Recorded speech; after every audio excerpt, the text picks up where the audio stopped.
B ಖಾತೆಯಿಂದ A ಖಾತೆಗೆ ಪರಿವರ್ತನೆ ಮಾಡಿಸೋರಿಗೆ ಗುಡ್ ನ್ಯೂಸ್ ಸಿಕ್ಕಿದೆ. ಬಿ ಖಾತೆಯಿಂದ ಎ ಖಾತೆಗೆ ಶುಲ್ಕ ಇಳಿಸಿದ ರಾಜ್ಯ ಸರ್ಕಾರ.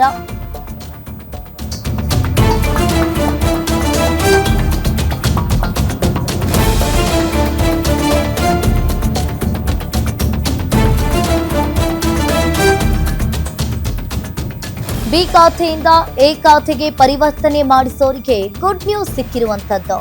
ಬಿ ಖಾತೆಯಿಂದ ಎ ಖಾತೆಗೆ ಶುಲ್ಕ ಇಳಿಸಿದ ರಾಜ್ಯ ಸರ್ಕಾರ. ಇನ್ನು ಎ ಖಾತೆ ಪರಿವರ್ತನೆ ಶುಲ್ಕ 5% ರಿಂದ 2%ಗೆ ಇಳಿಕೆ ಮಾಡಿದ್ದಾರೆ. ಆಗಸ್ಟ್ 23, 2026 ಮಾತ್ರ ರಿಯಾಯಿತಿ ಅನ್ವಯ ಆಗುತ್ತೆ. ಇನ್ನು ಗ್ರೇಟರ್ ಬೆಂಗಳೂರು ವ್ಯಾಪ್ತಿಯ ಆಸ್ತಿಗಳಿಗೆ ರಿಯಾಯಿತಿ ಅನ್ವಯ ಆಗಲಿದೆ.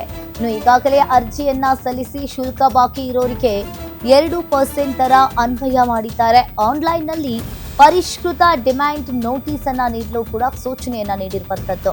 ಹಾಗಾದ್ರೆ ಇಲ್ಲಿ ಆಗಸ್ಟ್ 23 ನಂತರ ಮತ್ತೆ 5% ಶುಲ್ಕವೇ ಅನ್ವಯ ಆಗುತ್ತೆ.